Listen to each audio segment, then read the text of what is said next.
Hey, what's up, guys? This is AJ from the Comeback Sports Podcast, and this is Season 4, Episode 3. We got a jam-packed filled episode as usual. Joining me today is returning guest, Trevor, and we're going to be talking about the Bengals reaching the Super Bowl and a little bit of the Rams, so stick around. Now for your quote of the week.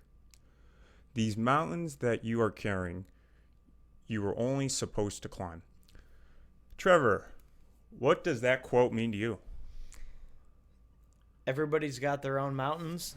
Sure. Get in the mic here. Everybody's got their own mountains. They might be different shapes. They might be different sizes. They might be covered in snow. They might be covered in magma.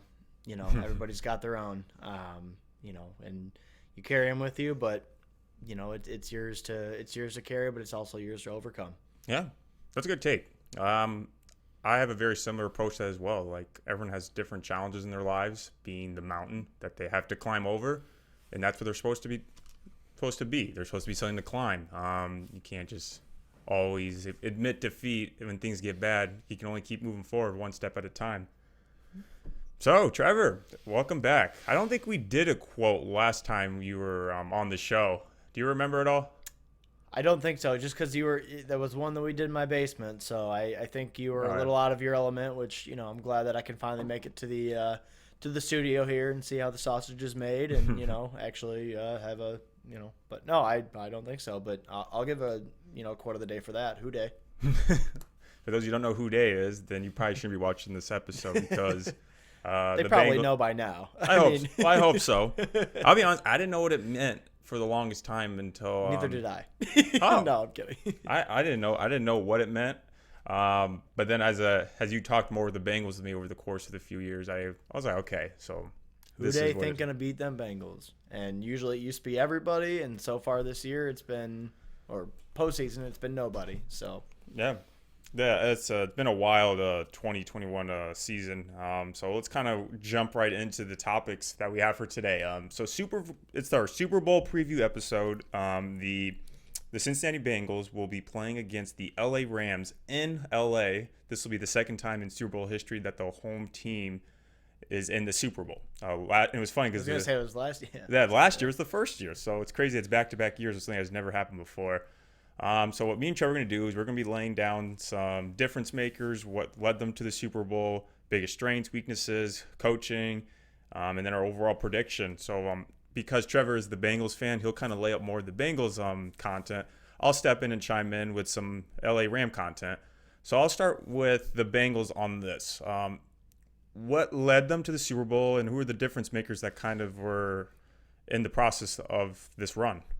Yeah, well, this is where this is the bulk of my notes here, basically. You got to start with Joe Burrow. It's the easy answer. But it's Joe Burrow. If you go back and listen to our initial, podcast about the Bengals last season, we had quotes. Let me make sure it was from you. It said, you take a team worse than him and lift them up. This team is talented, no doubt. They wouldn't be in the position they are if they weren't. But there's something about Joe Burrow that not just his receivers, not just his running back, his offensive line, his defense, he lifts them up. He really does. It's an intangible. Right. And I think we talked about that too last time. And, again, this was 2 weeks before he tore his ACL. They won 4 games last year. And, this was just kind of a pipe dream. Hey, I thought, Burrow could lead the Cincinnati Bengals to the Super Bowl in, maybe 3, 4, 5 years at some point, and that's all I cared about. If you get one shot, Aaron Rodgers won what? One Super Bowl? In 2011, yeah. Yeah. So, but for a team and a franchise that only has one or doesn't have one is everything, But here we are. Yeah. One season later, and really, besides Joe, and everybody's going to talk about Joe and Jamar Chase and that connection. We'll let the Super Bowl media row talk about that. Zach Taylor, even before this season, their head coach, I was not on the fire Zach Taylor train, but I was thinking hey, he's got to do something. He's gotta make us believe in something. He's gotta make this team, this whole plan. I've got to see something. And we'll get to it a little later on, the expectations going into this year. I don't want to jump the gun on that, but you talk about all the offense. That's going to be the sexy selling point of the Super Bowl media. But every playoff game, their defense the last possession of the defense has been an interception. You're talking Jermaine Pratt against the Raiders, Logan Wilson against the Titans, and Von Bell against the Chiefs. I mean, for a team that's, everybody talks about their offense, everybody talks about their quarterback, everybody talks about Jamar Chase, everybody talks about, all that. I mean, their defense has really been the big story this offseason. Mm-hmm. Or I keep saying offseason, postseason, excuse me. If it's not for them, who knows if they're even, they might have won one game and they've been done. But so Zach Taylor, I mean, everybody talks about, all the players talk about how he's always been a constant, force, and, he just builds this chemistry, this belief, this, loyalty, self-reliance, but just reliance on the team. Like, he's the Bengals. I mean, everybody knows the Bengals were a laughingstock for a long time, like really up until this year.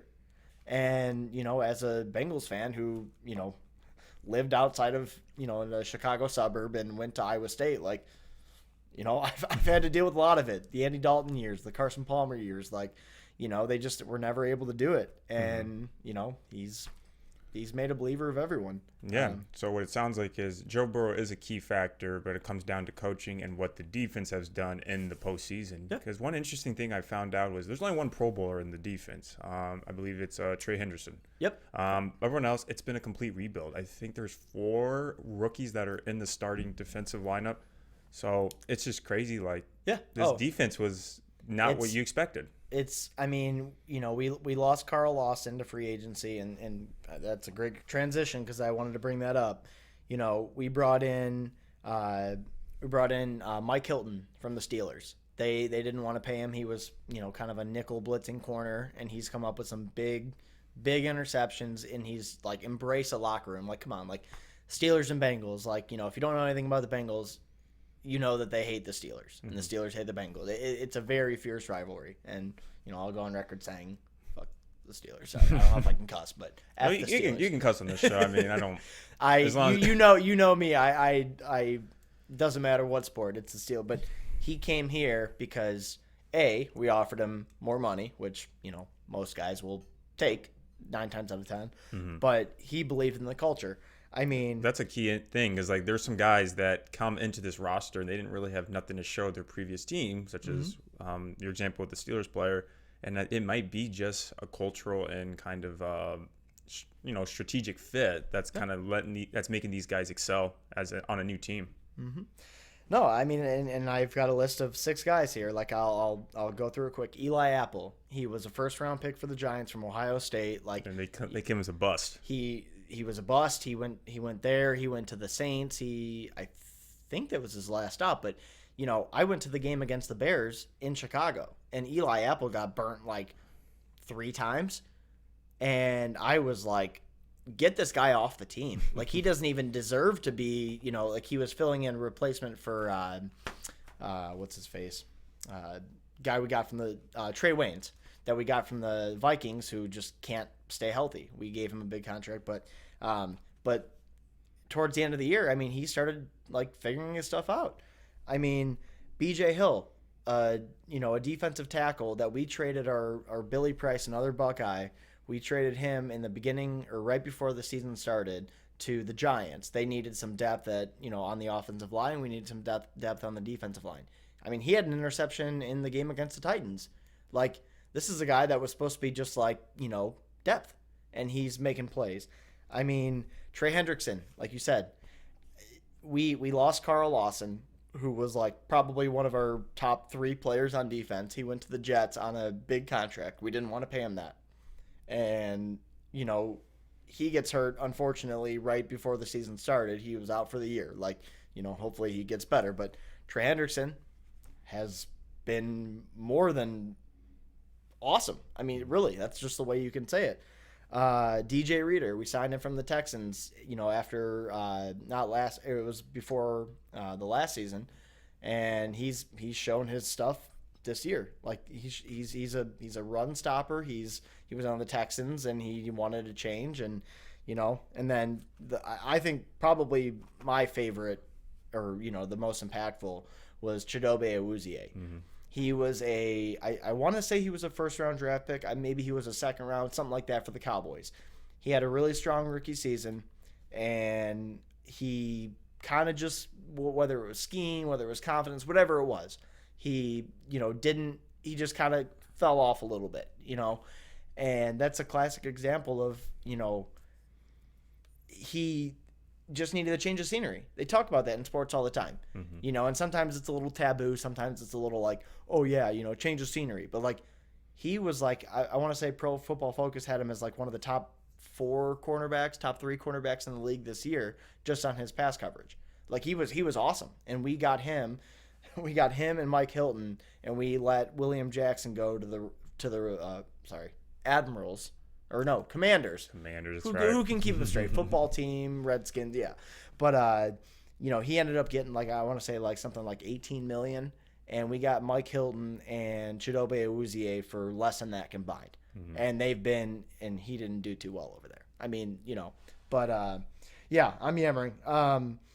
Really though, as a Bengals fan, it's like I said, this team has been a laughing stock, really. Yeah. I mean, what other teams have you, the Detroit Lions? I mean, they're there. The Cleveland Browns. Yeah, Cleveland Browns. They were definitely in the same realm as the Bengals, and I have some hopes that maybe the Lions may have a different year next year. I hope so. It may all switch. Yeah. I mean, that's the beauty of sports itself. It's never the same narrative every year. Believe it or not, it does change. Just to kind of so you can agree, there's many difference makers on this team, and change of scenery has helped some of these people become difference makers. Yeah. Just kind of more on the Rams side, the biggest difference makers is arguably one of the greatest defensive players in the game, Aaron Donald, highest pass rusher, even when he is double teamed the most. Yep. And then Matthew Stafford, who is one of the many people that got brought in this season, that I would say has been all chips on the table. Let's get everybody in. Let's win it right now. Yep. Matt Stafford, he is a gunslinger. He's someone I've been rooting for years. People could say, oh yeah, he would definitely be successful if he wasn't on the Lions, and it's starting to look like that's true. I'm a big Matt Stafford fan, which I've always liked him. I thought I really respect what he did in Detroit, but mm-hmm. again, like you said, he just. But yeah, no, it just sucks that we have to go against him, because it's I'm rooting for him, but not against us. Sometimes Matt Stafford gets the joke on because his nickname is Matt Stafford, with a T. But Stafford is playing exceptionally great, and when he is playing great, he's 11-0. So when Matt Stafford's pass rating is over 100, he's 11-0. If he was in Detroit, he probably wouldn't be 11-0. So it's great to see his effort being contributed to something great. Yeah. And Cooper Kupp, he's been exceptional. He's been a nice surprise from the LA Rams. He leads the league in receptions, TDs, passing yards, but the thing I love him the most is what he does after the catch. He's always open. I don't know how. He's just always open, and even when he gets the ball, he'll find a way to stay open after the catch. So that's something that makes Cooper Kupp so different from other receivers, but there's other offensive weapons. OBJ was a little bit surprised for me. I wasn't expecting to be there. No, I honestly, I'm glad he's found his footing again, because I always liked watching him play when he was with the Giants. But he, I was kind of just chalking him up as, I don't want to say washed up, but he just, I just thought he was done, and he's not. No, he's definitely kind of proven his worth, that he's worth the money in his in the postseason. I think he's shown more in the postseason than he has in his few games in the regular season, but he's OBJ. He's a superstar, believe it or not. And maybe the Browns weren't a good fit for him. I don't know. There's lots of factors that go into that sort of situation. You never really know. Right. Yeah. And then Cam Akers, he came back from that Achilles injury, which is really surprising that he comes back so quickly after a very serious injury.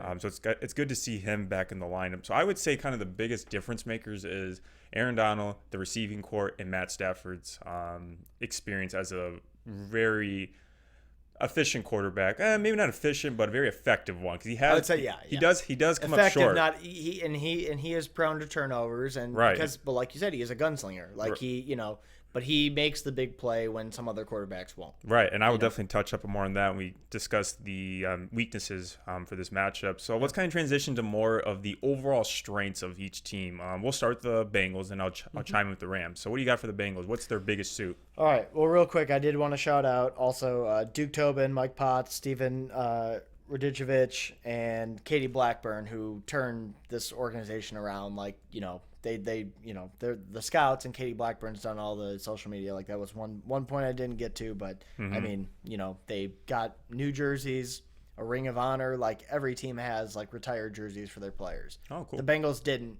before this year. Wow. Which, Mike Brown, their owner, like finally kind of passed down the reins to Katie Blackburn, and she's been awesome. She's been, great. And shout out to Katie. They have, and this was the last point on that.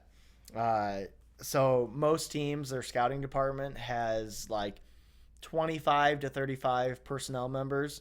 Do you know how many the Bengals have? Less. 6. Yeah. Which, call it inept, it's clearly not inept. They're here. So yeah, I just want to get that in. The strengths, I mean, Joe Burrow. Joe Burrow. I mean, it's a tired thing to say. It might be cliche, but their defense, like Sam Hubbard, like he even said, like we know on the defense that it doesn't matter if we're down, 21-3. Doesn't, like you saw it in the Chiefs game both, last week and in the regular season. It doesn't matter if we're down. We know that if we get Joey the ball, he can keep us in the game. And he did. Mm-hmm. It's crazy. And honestly, opportunistic defense. I went through it before. I mean, you have 3 different interceptions by 3 different players, guys that are free agents, guys that they drafted in the 3rd round, like Logan Wilson. Like, it's their opportunistic defense and their quarterback that are their strengths. And, their kicker. Yeah, I agree. I mean, Evan McPherson, what can you say more about that guy hasn't done yet? He's a rookie. And, people were, like questioning the pick, like, don't you, like they took him in the 5th round. And, I knew a lot of Bengals fans were like, oh, you don't draft a kicker. You don't, like maybe in the 7th round. But in a division with a guy like Justin Tucker, like I know how much a kicker means. Yeah. And, when you've got that ace in your hole, I mean, it's, how many times has it shown up? He's 12-12 in the playoffs. He's a rookie. He's 22 years old. Mm-hmm. Like, he's money. Quick question. Have the Bengals been blown out at all in their losses, or they've always been kind of like one possession losses? This season? Yeah. Yeah, we did get blown out by the Browns in week, I want to say 7? Okay. I want to say, yeah. I mean, we had a couple, but I think that was the only really bad one. But most of them been like one score. Okay. Yeah, and I may be wrong, like but yeah, Evan, the Browns one was like 42-13, 42-17. Like they blew our doors off, like and it just but no, they've been in most of the games, and like even like we lost to the Jets. Like, who loses to the Jets? Sorry, Jets fans. But we had I think a 10-point lead with like I want to say it was like 3 or 4 minutes left in the 3rd quarter, and we just took our foot off the gas. But yeah, no, I mean, they've been in almost every game except for maybe 1 or 2. Yeah, that's what I want to confirm. Yeah. Any other strengths you want to point out? Not really. Okay. No. Yeah, the reason I asked about the kind of the losing situation, how they lost, is because a kicker does matter. As you just mentioned, Justin Tucker will probably labeled as one of the greatest kickers of all time after all said and done. And you need that kicker to keep yourself alive. If you have that kicker, then you can turn 2 scores to 1 score just like that. And as we've seen, they stick in there. He's exceptional. He doesn't miss. He's 12 for 12 in the postseason so far, and he has won, I think, all 3 games with the game-winning kick. So that is something to take into consideration. And I've seen him a little bit at Florida. I remember he had that trending video on Instagram where he awesome. Tapes awesome. a Gatorade bottle to the field goal and then literally kicks the ball. Kicks it up into the upper deck of the practice stadium and somehow gets it. The cap. Yeah. That I don't know how you think that you can do that. Like, honestly, I don't care if it took him 100. I mean, because any video like that, that wasn't their first try. Yeah. But any video like that, you have to think could you? How many times would it take you to do that? I don't know. More times than you would think it would take. I would not be able to do it. You could give me 1,000 kicks and I probably won't be able to do it. But yeah, I mean, just talking about that, I was saying earlier, how Sam Hubbard said the defense knows Joe will keep him in the game. Yeah. There's been I can't remember who said it. I don't know if it was TB or Tyler Boyd or T Higgins but they said that once you get into the red zone, Joe knew that, hey, just stay in the red zone, don't make any stupid decisions, keep the ball protected, and Evan McPherson's going to give you 3 points. Mm-hmm. Where some quarterbacks might want to try and throw it to the flat and get picked off or something like that, but Joe knows once you're within 30, 35, 36, 37 yard line, he knows he's got 3 points. What's his longest kick? 57.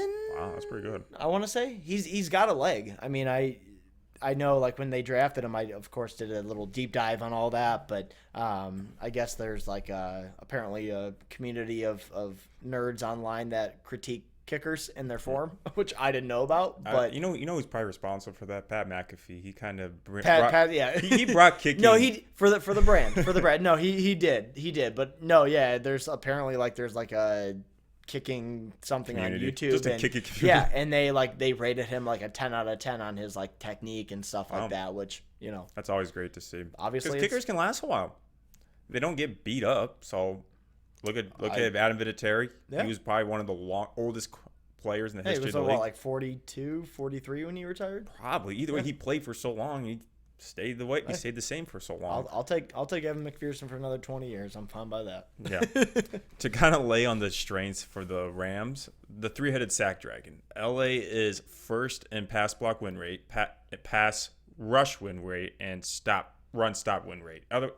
In simple terms, they are very successful when it comes to rushing, which is something that we can talk a little bit more when we get to more of the weaknesses of the matchup. But another thing that kind of transitions over to the rush defense. They allow 4 yards per carry, and then the O-line itself. They've only allowed 30 sacks on Matt Stafford versus 55 on Burrow. So so kind of simplify it, the D-line and O-line are the biggest strengths for the Rams. I want to kind of talk a little bit of the kind of the secondary. Deebo Samuel, who plays for the 49ers, who they played last week. He's kind of like a Cooper Kupp kind of guy where he can make a lot of yards after the catch, and they're able to hold him down to just 4 catches. So I'm very excited to see what the match will be with Jamar Chase, whether it's Jalen Ramsey or someone else. Who's also pretty good at after the catch. I mean, he's had a couple really. Yeah. I mean, yeah. You've seen the plays where he's outrun 7 members of the Ravens defense and 6 members of the Chiefs defense back in week 15 or 16. It's. And I think that was kind of a key thing that led to the Rams winning was containing Deebo Samuel, because he's kind of a Swiss Army knife. He can run it, he can catch it, he can do it all. I'm probably confident he can probably throw better than Jimmy than porn star Jimmy. Another key thing that I think is a strength is just the amount of turnovers they force. They're 11th in overall takeaways, and they're 5th overall in interceptions. They've had 10 straight games with at least 1 turnover. So the consistency of the turnover is a good thing to look out for. And overall, I think the Rams have a better wide receiver core. I think Jamar Chase. Go ahead. Take your point. I think Jamar Chase has a higher ceiling than Cooper Kupp and is playing the same level as Cooper Kupp. But we're talking right now. Yeah. Yes, but in terms of the overall core, all the receivers, the targets that Matt Stafford has, I think he has slightly upper hand because OBJ is no scrub. He's been in the league for a lot of years, and he's showing that he's worth what he has always been categorized as. But yeah, as I mentioned, Cooper Kupp is just unstoppable. Yeah. But I will tell you that Jamar Chase has a higher ceiling than Cooper Kupp. I think if, and I see what you're saying, I think I would say that, yes, maybe the Rams have a better top two, like the 1-2 receiver. But when you're talking about Chase, Tyler Boyd, T. Higgins, I think top three. Who's your tight end that's starting? CJ Uzama. Is he injured? He's hurt. It sounds like everything I know he's going to play. Okay, that'd be positive then. And he's like a guy that, he's not a receiving threat, quote unquote, but he always makes the big catch. Like when we were at the the Thursday night game in Cincinnati in Week 4, he just took a little out route when the defense collapsed, and and he just took it and ran. Like he had a similar play a couple weeks ago. And our backup's Drew Sample, great blocker, but not much more than that. But it's definitely probably the two best receiving cores in the league are playing. Which I do owe you an apology because I can't dismiss T. Higgins, because even though Jamar Chase was kind of neutralized in the last game, T. Higgins stepped in and took over. He had 100+ yards that game. So he's not someone to kind of dismiss. So I do give you that. T. Higgins is a monster himself as well. It's one of those. It's a note I have here. It literally is. Next man up. Like, I know that usually that's used as like a injury thing, like, but like if Chase doesn't operate or if Chase is covered, go to Higgins. If Higgins doesn't, like every game this season, it's always been like, when it wasn't Jamar Chase, it was T. Higgins. When it wasn't Jamar Chase or T. Higgins, it was Tyler Boyd. Yep. When it wasn't the three of them, it was CJ Uzama. Like they just, but that's just Joe. That's Joe Burrow. Like, he finds a way. He reads his progressions. It doesn't matter who it is. He finds a way to, win, and it doesn't matter who gets it. It's crazy. That's why we're here, Do you know what rounds of the draft T. Higgins and Tyler Boyd were drafted in? T. Higgins was second round. Tyler Boyd was third or fourth. Okay. Third. Okay. I think. Yeah, no, neither. I think T. Higgins was early second round. So he was like, I think 30, like 35th, 40th, something in that range. Tyler Boyd, because he's from Pittsburgh. I think he was like a third round pick. I might be wrong. I'm positive that T. Higgins was a second round pick. Tyler Boyd, I'm not as confident on, but I think he was like third or fourth. But okay. Yeah. Interesting. I was going to mention something else. I forgot what it was. Real quick shout out, Rheingeist Brewery, Cincinnati. I was wondering about that shirt. I never seen you wear that shirt. Yeah. I was expecting you to come in with a jersey, so I was a little thrown off. No, I know. I was also expecting him to come in with a coat. This man shows up at my door with no coat when it's 30 degrees in West Chicago. Hey, Bengal blood, baby. Just kidding. I used to show up to, my dad didn't want You probably showed up to school with shorts too, didn't you? I did. I was a shorts guy. I had a friend that was a shorts guy, and I thought he was a lunatic. Weirdo. Yeah, I mean, you're not wrong. Okay. Do you want to take a quick break? Or do you want to just plow through? Well, we're still going through. As I mentioned, the camera's probably dead already. We can just chit chat for a little bit, or we can just continue to roll through. What do you want to do? It's up to you, my man. It's your pod. I think we can keep going. We're in strains. We might as well just go straight to weaknesses, and maybe we'll take a quick break before we transition over to coaching. Okay. Just to kind of summarize what my strengths are for the LA Rams, the linemen, and the receiving core. So the weaknesses I see for the Rams is pressure. Matt Stafford does not do well under pressure, and when he does, he forces really bad turnovers. Yep. But I will talk about a little bit more on that on the Bengals side with the pressure. Yep. The lack of postseason experience. Matt Stafford hasn't won a playoff game since this season. And as we talked about, when pressure is on, whether it's literal pressure or like game pressure, mental pressure, Yep. I do see him slipping the cracks a little bit. Yep. People label Jalen Ramsey as a top tier player, but I think Jamar Chase will give him a struggle. I don't know. I see Jalen Ramsey allow a lot of big plays, but I see him be consistent. But the amount of big plays he allows is alarming, especially in the postseason. he's gonna need, like, there's gonna be a couple plays, and again, this is gonna be something that's like a deciding factor in the game. Like, he's gonna have a couple plays where Jamar beats him, and he's gonna need some help. And if the rest of the secondary, if the safeties help him, then the Rams might be in good position. If he doesn't, and you see one of Jamar Chase's trademark, 66-yard touchdown game buster, like, it's obviously gonna work in the Bengals' favor. But yeah, I mean, he is a great cornerback. I don't really like him because he hit AJ Green that one time, like 4 years ago. But but no, he's great. He's great, and I just, it doesn't matter how good you are, like, playing as a cornerback, which I never did. Well, I did a couple times in like 7th grade. But like, when you're dictating yourself on what other people are doing, like, you're gonna get burned once or twice. It's just gonna happen. Doesn't matter how good you are. Okay. But it's just a matter of, are his safeties gonna be back to help him? That's Okay. Yep. I hadn't really thought of it that way. And my last weakness, which is kind of more of a mental weakness, is the history of overthinking. It's like, what do you mean by that? So I refer to this as the Super Bowl where they played against the New England Patriots. I think it was 2018 when Jared Goff was still on the team. Yeah. So the Rams, they need to not over-engineer their plan, especially since they have 2 full weeks to prepare. Right. Because they overthought in the Super Bowl against the Patriots. While McVay and the offense were expecting the Patriots defense to deploy their usual man-heavy coverage schemes, New England actually played a lot of cover 4 and 6 and 2 high safety looks, and LA just didn't really know how to adjust to this. Yeah, sorry, go ahead. Yeah, so they came in like, oh, okay, we're looking for a good chunk of yardage, but the defense solely focused on taking that away. So McVay probably overthought it and just wasn't adjusting well to this kind of thing he wasn't prepared for. So what he needs to do is he needs to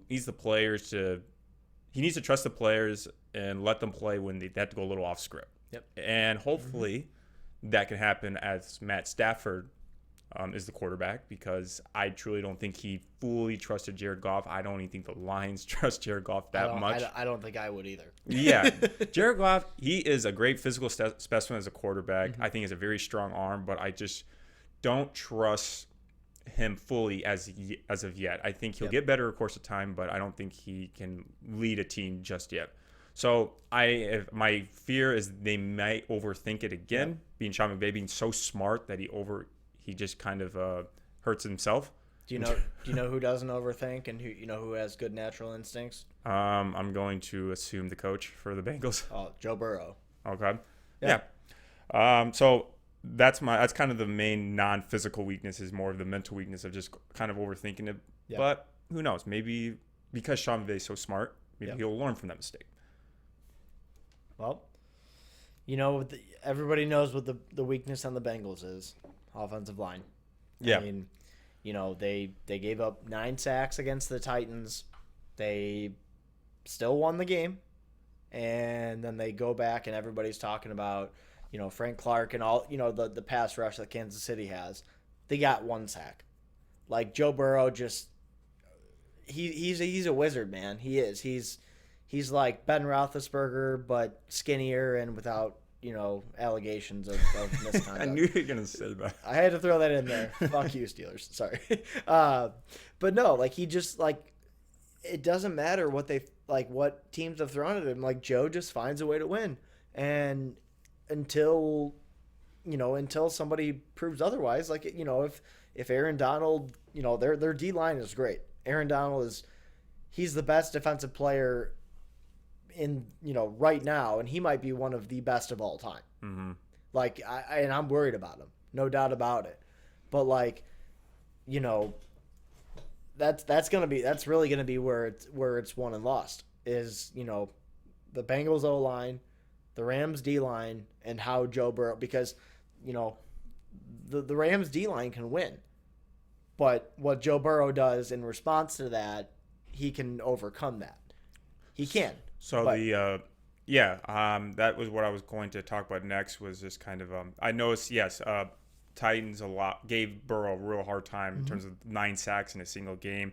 What I've noticed is Burrow doesn't get sacked in the clutchest moments, being the final drive or the fourth quarter. And because of that, he allows McPherson to get that game-winning field goal. And that's kind of things that people don't really look into.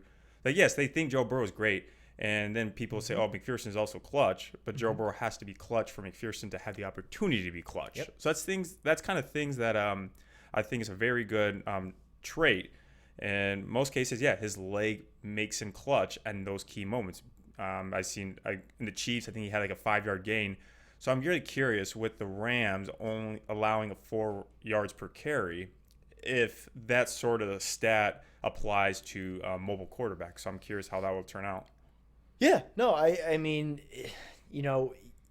with stats like that, it's so hard because there needs to be context with certain stat lines. Because like with that, especially with that one, it's like if somebody if they gave up 4 yards, it could have been one quarterback ran for 20 yards and 3 more ran for like it's. Joe doesn't have to scramble. I mean, he's able to do it like once a game for the most part. I mean, I don't think he did it last week, but like if Burrow needs to scramble, like he's not fast. Mm-hmm.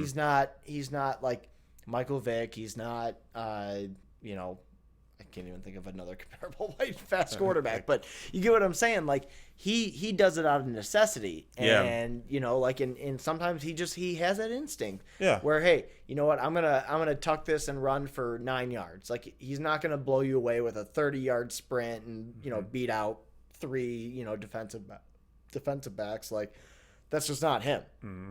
But he's got the it factor, man. He really does. He's very has very good instincts, is what I've noticed. I'm not sure if you already mentioned this. I would say from what I've seen, a weakness of the Bengals would be their D line. Would you agree? They don't apply a lot of pressure. That I think you're wrong on that. Okay. They may not have the numbers, but we did lose Larry Ogunjobi, who another guy that I forgot to mention from the free agency. We got him from the Browns this offseason. We have Trey Hendrickson.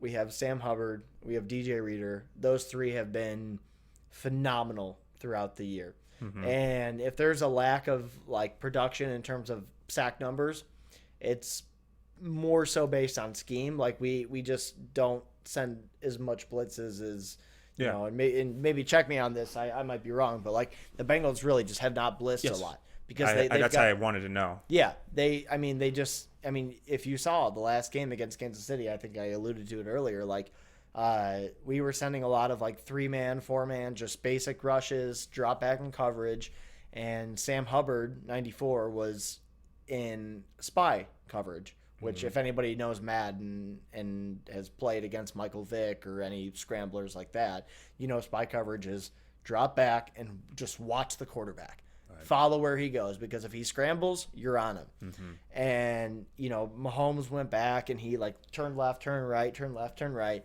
And Hubbard was supposed to be spying on him. And he just made a decision and just dove. Yeah, I saw that play. I was really expecting Mahomes to take advantage of that situation, but I guess he just didn't see the opportunity, and Sam Hubbard just applied it.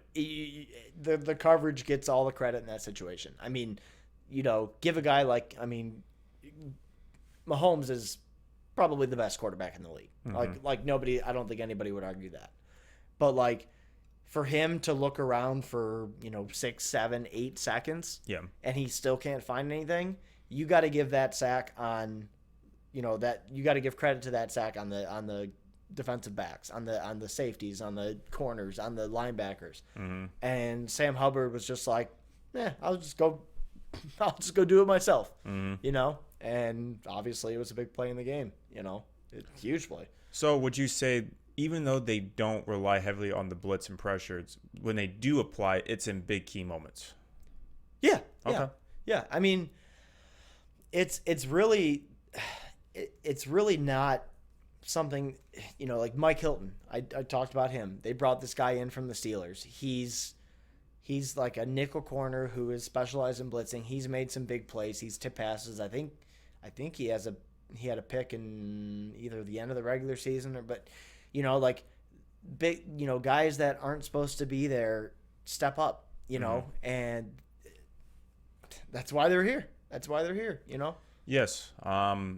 One thing I noticed is the Bengals defense, in a way, is kind of similar to the LA defense.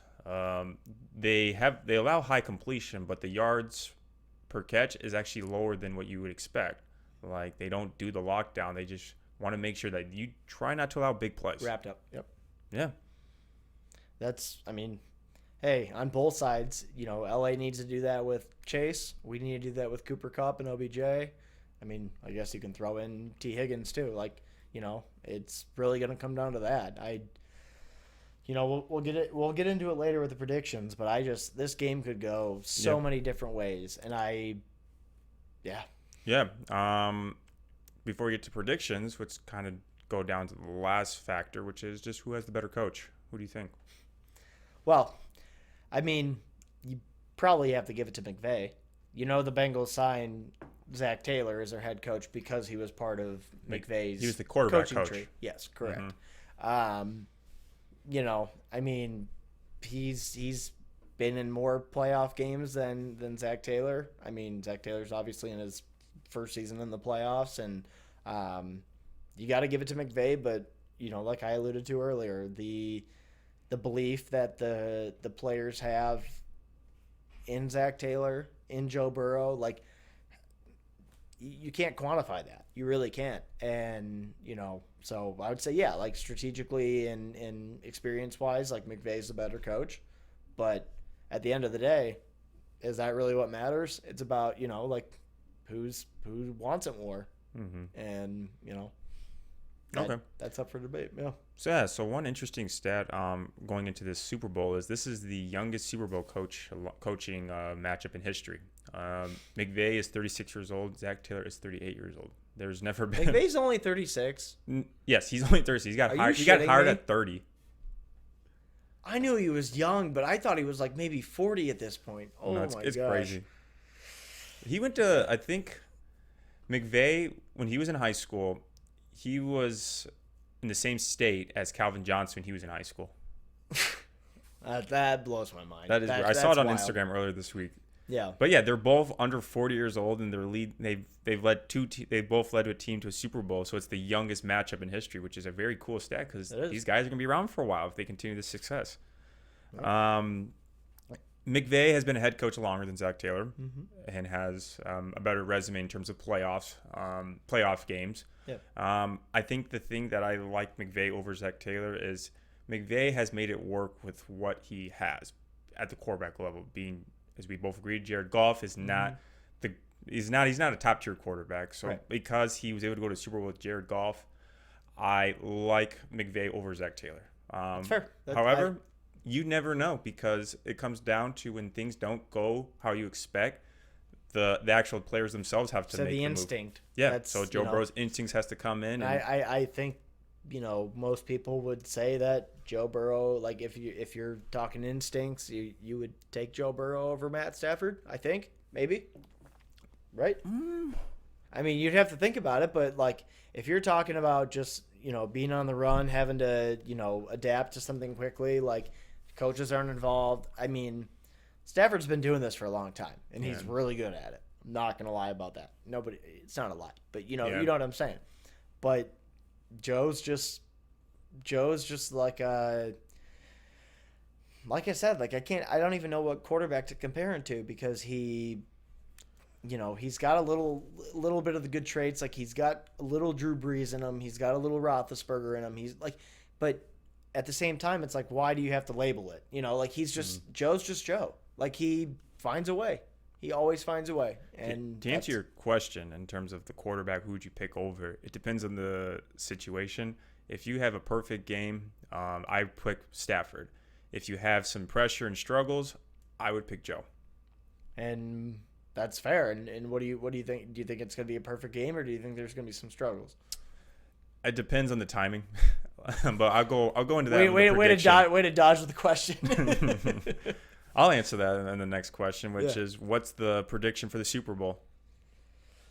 All right, I have the Rams winning 27-24. That's kind of what I was thinking, actually. I don't think it's going to be any fault of Joe Burrow. I don't think it's going to be any missed kick by Evan McPherson. I just, and boy, do I hope I'm wrong because, obviously this is not the outcome I'm rooting for, but, I just think it's going to be one of those situations where the Rams have the ball at the end of regulation and they make a couple plays to keep the clock running. Don't let Joe get the ball back. Don't let Evan kick the ball back. And they win. It may not be that exact score, but I think that's probably the most likely outcome. That's pretty much what I was expecting, actually.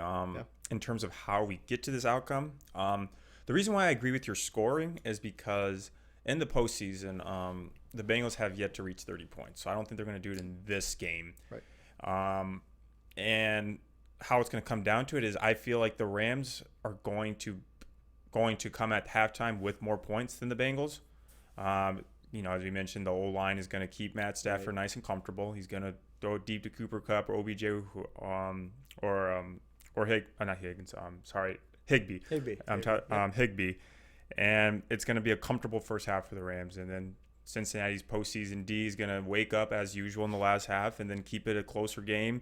Joe Burrow is going to make some moves, make some throws to Jamar Chase or Tyler Boyd or whoever is available. And then it comes down to good hard stops from the LA Rams. Evan McPherson is going to come with the field goal. It's going to be kind of similar to the Chiefs game in a way, but not as higher scoring. Yeah, because Patrick Mahomes is a more explosive quarterback. Their whole offense is more explosive than the Rams is for sure. Yeah, but that outcome can only happen if Sean McVay doesn't overthink it, though. If Sean McVay does overthink it, it's going to be a closer game throughout the entire game, in my opinion. No more than 3 points in terms of a lead change. So what's your score prediction? I'm just gonna go agree with you. You said 27-24. Yeah. That's what I'm gonna go with because as you mentioned, Sean McVay will use his big boy brain and find a way to make sure that Joe Burrow doesn't go back on the field. Yep. And that's how you beat them. I mean, when the Bengals beat the Chiefs in week 16 to clinch the AFC North, Zach Taylor made calls where we went for it on 4th down twice just to keep the ball out of Pat Mahomes' hands. And you saw what the Chiefs or what the Bills did. Mm-hmm. They gave him the ball back. Yeah. And obviously that turned out like it did. And so, I think honestly, Burrow's no Pat Mahomes yet, but if I'm the coach of the Rams, you just want to make sure if they're, the last possession, don't let Joe Burrow have the ball. Mm-hmm. Either way, if Rams win or if the Bengals win, I consider it a win in the NFL because Matt Stafford finally gets the recognition in the Super Bowl he's been wanting for so long. Mm-hmm. And then Joe Burrow being someone that could be the face of the league, all said and done, he's going to kind of help ignite a new era of football. Being leading the younger quarterbacks. Well, Pat Mahomes kind of did it, but Joe Burrow's just another person in that mix. Look at the AFC North. Yes, Justin Herbert, Justin Herbert, Lamar Jackson, Patrick Mahomes, Joe Burrow. So that's another bone I wanted to pick with you. You said in our one from last year that this is the Justin Herbert comparison again. Who would you stand by that? If Joe. Here's the thing with Joe Burrow. Joe Burrow comes in clutch. From a statistical standpoint, Justin Herbert has been better. But then again, Justin Herbert is watching the game from his TV this weekend. It's really hard for me because gun to the head. If you're starting a new franchise, a new team, whatever. So I live in Wheaton, and the city of Wheaton started a new football team called the Wheaton Worms. That's my fantasy name. Yeah. If the Wheaton Worms didn't you get 4 wins this year? 4-10, I think is what I was. Yeah. That was bad. It's all right. The Bengals did that last year. Yeah. The city of Wheaton starts a football league, and it has the perfect coaching, I guess I can't say perfect anything, but if we had to take a quarterback as our franchise quarterback, who would I take, Burrow or Justin Herbert before the Super Bowl? I'm still gonna go with Herbert. Oof. But it's Wrong. it's much closer. It's much closer. Donald Trump, wrong. No, but it's much closer yeah. No, in terms of what I said last time. He's no, like I get it. Like we talked about this on that pod. Like, you know, Herbert's got like the physical tools. He's got the intangibles for sure. Like he's the complete package. Yeah, but Herbert reminds me of a byproduct of Patrick Mahomes and Josh Allen. He has the better arm talent. And I could see that. As much as having a very smart and efficient quarterback like Joe Burrow is, Justin Herbert's ceiling is higher, so I'm willing to take that gamble to reach that ceiling. But the Bengals have already reached it. I mean, but Herbert can still come in though. But it doesn't matter about arm strength, arm talent, this and that, and ceilings and whatnot. Joe Burrow has gotten his team to the Super Bowl in his second year. You know who else is Tom Brady. Okay, that's a discussion for another time. There's so many other factors that play into that career. But I see what you're saying. Do you know how many quarterbacks have won a Heisman, a national championship, and a Super Bowl? There hasn't been one. No, not one. No, there hasn't been one. Correct. No.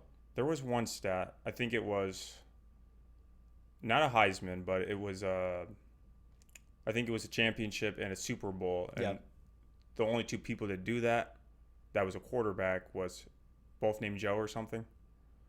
Yeah, I saw something like that. Yeah, I don't know. But yeah, we're getting off track. But yeah.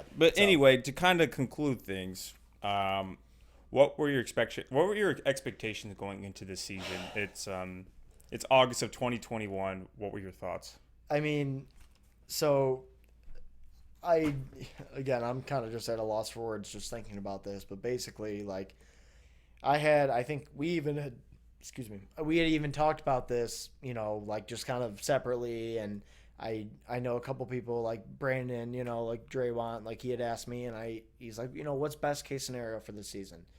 And I said, as long as the Bengals are in, you know, when the NFL shows that little graphic of the playoff picture and they show those couple teams that are in the hunt, you know, and normally like the last two teams are not actually in the hunt, but they're there. Mm-hmm. I was like, as long as the Bengals are in the hunt, you know, competing in December, like that's going to be a great year for the Bengals. Mm-hmm. You know, for Joe Burrow, for Zach Taylor, like just keep us in it. And probably my wildest expectation would be they make the playoffs and they win a game. Okay. And I mean, they've done both of those with flying colors. I mean, they've won 3 games. Like if you would have told me that they somehow made it to the Super Bowl, I wouldn't believe you. I think it was like a pipe dream, you know. Mm-hmm. And yeah, so I mean, I wanted them to be competitive, like any, you know, rebuilding team. Like I thought this was going to be their, like, you know, not step year, but you get what I'm saying. Like where it would set up next season for them to be like, okay, hey, the Bengals should be competitors in the AFC North, and they're in the Super Bowl. Mm-hmm. It's crazy. It's still high, if you want to put it like that. That I'm, you know, been riding for 3-4 weeks now. It's just crazy. Yeah, it's good. Yeah, my expectations for them going in was being second in the division. As an improvement to the previous season. Yeah. So same with you. They went above my expectations, which is exciting to see because it's nice to see the league change things up a little bit. Mm-hmm. So here's one question that was I kind of thought of this morning. So we talked about Joe Burrow getting sacked a lot this season. So let me see if I can find my notes real quick. Yeah. Even though he gets sacked, he still comes up clutch. However, I can't ignore the 50-plus sacks that he got. That's averaging about 3 sacks a game, which is actually more of a higher rate of sack than the year he got injured. Yeah. So I guess my question is, will they address this issue in the upcoming draft? Will they hire an offensive lineman piece, or are they going to do something else? So, no, I'm glad you brought that up because, you know, I'm sure you remember the whole draft debate, Sewell versus Chase. And, I mean, you had, you know, TMB0079336 on Twitter saying that the Bengals were a joke of a franchise because they took a receiver instead of Penei Sewell. And I mean, you can't argue with the results. I mean, Joe Burrow is able to, get out of the pocket, get that done. The Bengals, not only did they make the right decision there, they have, I quote me if I'm wrong, they have the fifth most cap space in the NFL going into this offseason. Okay. Which, for a team in the Super Bowl, I'll take it. They've definitely got depth issues all around the field, but the offensive line will be and should be first and foremost. Whether that's drafting, I mean, we're obviously going to be picking 31st or 32nd.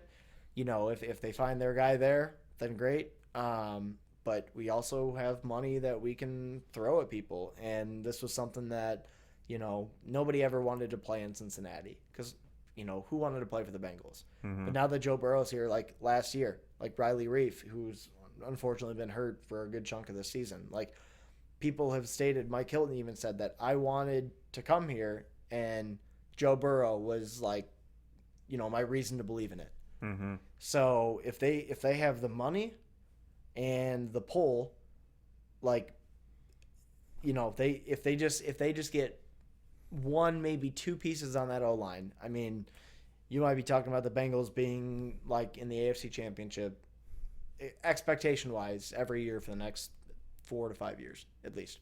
That's bold. I mean, yeah. Okay. I really hope they do, whether it's through free agency or in the draft, because I do want to see him keep playing. I don't want to see another injury that could take him away from the game because he loves the game of football and football likes to see him in the game. So I'm trusting since they did do well in the first round, even though I was against the pick. They were able to use Jamar Chase. Oh, you were Team Sewell? I was Team Sewell. Hey, it's fair. Fair. Yeah, I mean he was okay. But in terms of the value, I think Jamar Chase provided more value to the Bengals than Panay did for the Lions this year. So as much as I hate being wrong, I'm glad it worked out well for the Bengals. Okay. That's all I have for the questions. Unless you had some more things you want to discuss, the floor is yours. No, I really don't. I think we, not really the timing I expected, but I think we really touched on everything. Yeah, really all I can say is, like I said, shout out Ryan Geist Brewery and Houday, and hopefully it's a good Super Bowl because nobody likes to watch a boring one, whether it's a blowout or what, but hopefully it's a close game and everybody gets to enjoy. So, are you watching with family? Watching in Galena, Illinois, okay. with Melissa and Kylo. We're renting, or we're not renting, but it's our cousin's cabin, and just going to be watching it on the living room TV like I've watched every game this year. So it's going to be just you three? Yep. Yep. Wow. We'll go out beforehand, get some drinks. I'll wear my, Bengals stuff out, but first round against the Raiders, I watched it at home. Second round against the Titans, I watched at my dad's house in his living room. AFC Championship I watched at home. Like I'm not, I'm always a big proponent of going to bars and stuff. It's fun, but for games like this, no.